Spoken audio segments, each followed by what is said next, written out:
In the eastern part of South America are two vast, low areas. The basin of the Amazon in the north, and in the southern half of the continent, a sprawling plain that is drained principally by tributaries of the Rio de la Plata. Of these, the greatest is the Paraná. This was the river which early Spaniards hoped would lead them to the gold of Peru. This, or the Rio Paraguay, or the Pilcomayo. Today, within the branches of these three rivers, is located the Republic of Paraguay. Taller than Niagara, the Iguazu Falls form their giant arc just east of the Paraguayan border. This is the splendid sight which greets the 20th century traveler flying from Rio to Asunción, only a few minutes before he crosses into Paraguay itself.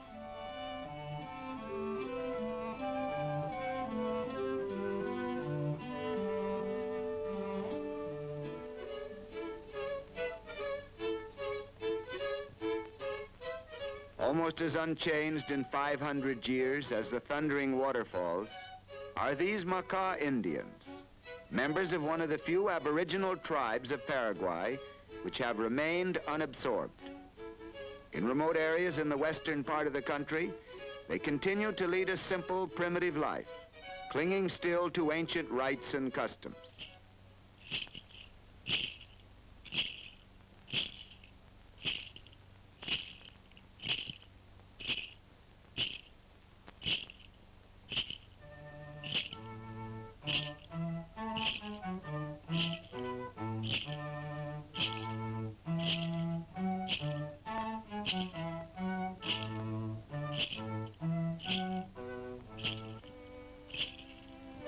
This is charqui, or dried beef. Fresh meat is cut into long, thin strips, then hung out to be cured in the sun.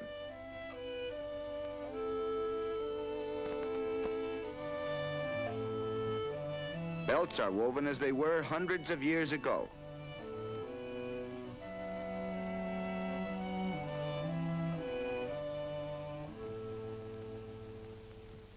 Wilderness, palm and thorn and tangled vine.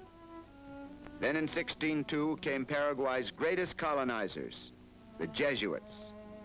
Many were killed by the Indians, but the work of others prospered. By 1768, the Jesuits had been expelled, but only after they had built 32 missions of brick and stone. Thus the new nation was gradually formed.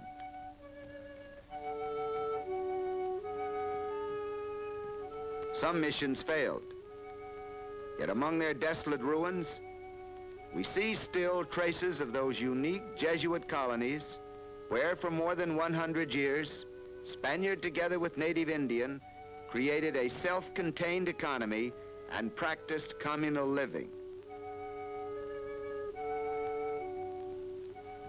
Illustrating this thorough fusion of colonizer and native are the people and town of Itagua. Typical of an overwhelming majority of the citizens of Paraguay, these people have in their veins both Spanish blood and that of the Guarani Indian, and they still speak both Spanish and Guarani.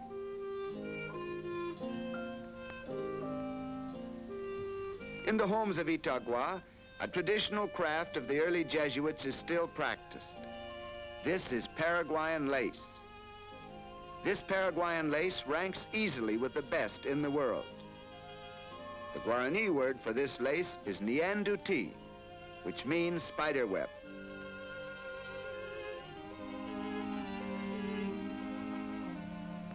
Yerba mate, or Paraguayan tea.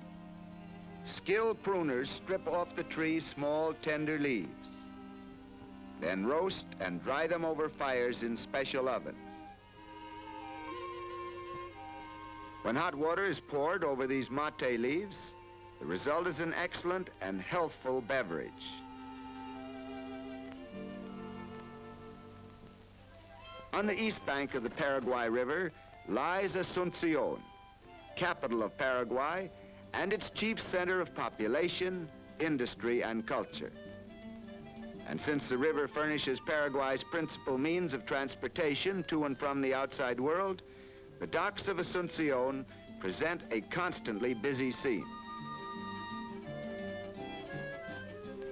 Their 1,000-mile voyage from Buenos Aires has taken these passengers as long as a transatlantic crossing from London to New York. In this business section of Asunción are transacted most of the commercial affairs of Paraguay. Here you will find offices controlling the nation's small but steadily increasing export trade. Here, too, is the principal wholesale and retail market for imports.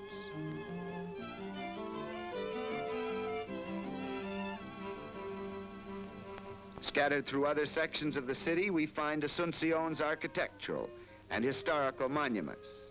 This is Francisco Solano Lopez, who led Paraguay in her disastrous war of 1865. Today, however, Paraguay's small but efficient army drills not for aggression, but defense. These military cadets are training for the officers' corps. Headquarters for Paraguay's expanding cotton industry is also located in Asunción. And this particular mill, with modern machinery, sets a high standard for the future industrial development of the entire nation.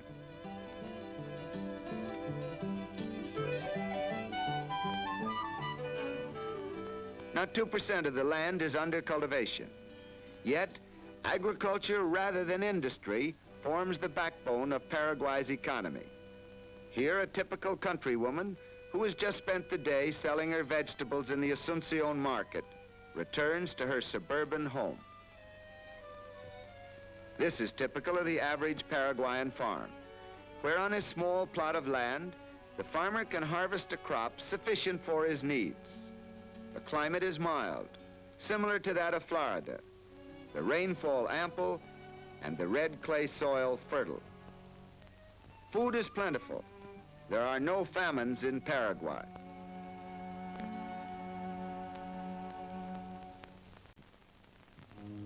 The prosperity of Paraguay depends ultimately on the river, for the river is the country's only real link with the outside world. The cost of shipping goods from Buenos Aires to Asunción by rail is about equal to the cost of shipping them to Yokohama. Even transportation via the Paraná-Paraguay river route is extremely expensive. Here, aboard a shallow draft cargo vessel, we are moving upstream on the Paraguay toward a northern port of the Gran Chaco.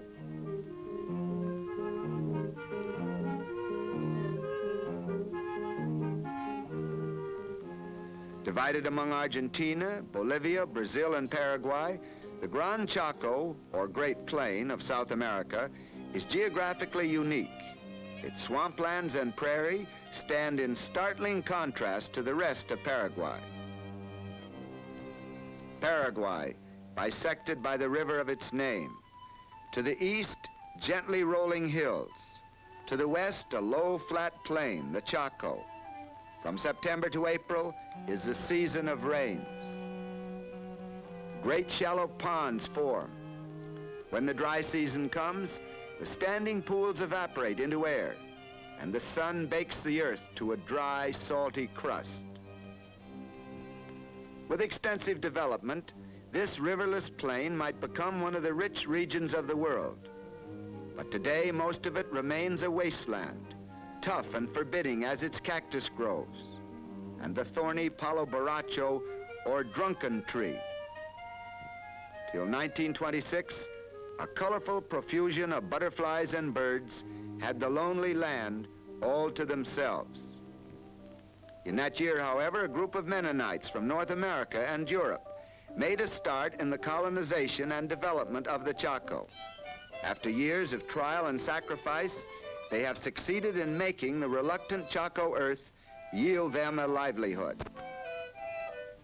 With the aid of native Chulupi Indians, the Mennonites have developed a variety of crops. Here they are cutting the tassels from sorghum, a source of sugar and molasses.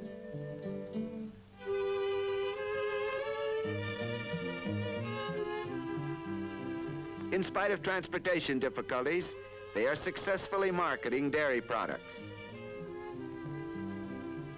From the point of view of the country's economic welfare, the Mennonites' cotton crop is their outstanding achievement. But most significant of all is this: the Mennonites have proved that the Chaco wilderness can be tamed for man's benefit. In 1546, the Spaniards succeeded in transporting 8 head of cattle into Paraguay. Today, there are 5 million, grazing over 35% of the entire country.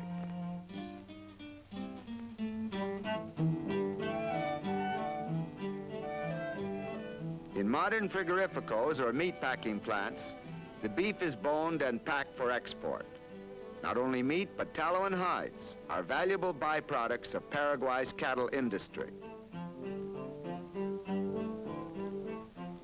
So tough it's called quebracho, meaning axe breaker, this medium-sized tree affords Paraguay her most profitable industry. Together with Argentina, Paraguay is responsible for almost the world's supply of the extract of the quebracho tree, the most important source of tannin.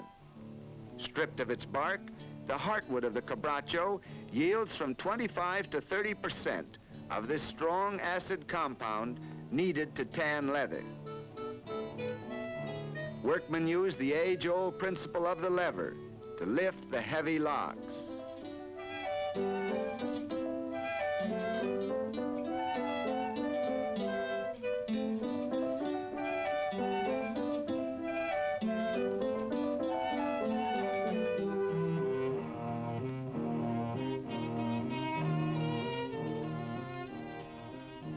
In order to develop the forests, which are some distance from the river, 2 large corporations operating in the northern Chaco have constructed narrow-gauge railways.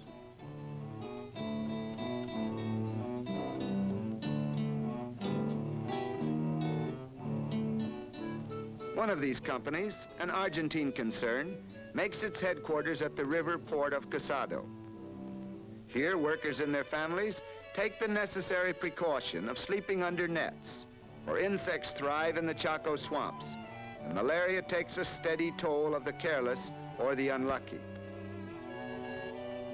Carpenters and builders prize quebracho as a tough, durable lumber. And they make with it huge wheels for those same ox carts used to haul more quebracho from the forests. As an investment in her future development, Paraguay is today spending considerable time and money in a war against illiteracy. In city nursery schools, more fortunate youngsters start their training early. This is in preparation for their standard primary education, which Paraguay plans to extend to all children between 7 and 14. Supervised play, the habits of cleanliness, and a balanced diet. These will one day pay high dividends to the youngsters themselves and to their country. In government schools, these students are being trained as teachers. Here they are adding English to their knowledge of Spanish and Guarani.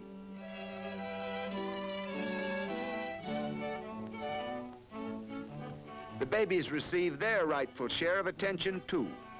With United States cooperation, the Paraguayan government has recently established clinics in areas which long existed without medical aid of any sort. Mothers trudge into these clinics from miles around to have their babies examined and prescribed for. In a nation where disease has long been a scourge, standards of health are now being improved. Visiting nurses are being trained, many receiving their instruction from nursing personnel recruited in the United States. A new hospital, by now completed in Asuncion, illustrates the nation's effort to improve public health. Visiting nurses, clinics, general hospitals. With these 3 weapons, Paraguay should make significant progress. For an inland country like Paraguay, the airplane holds an exciting promise for the future. Motor highways are almost non-existent, and transportation by riverboat is uncomfortable and slow. Even small aircraft such as this can make the flight from Asuncion to Concepcion, a voyage of days on the river, in little more than an hour. In the future development of the nation, its skyways should play an important part.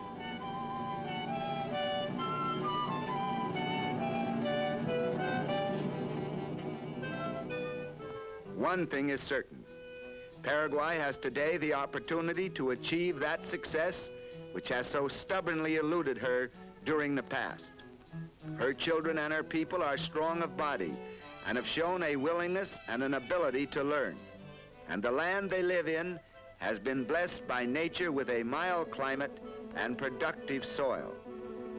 A good start has already been made in education and health, in agriculture and industry. But her uninhabited, undeveloped lands of the Northeast and of the Chaco offer a challenge which must be faced and squarely met if Paraguay is to take her rightful place among the nations of Latin America.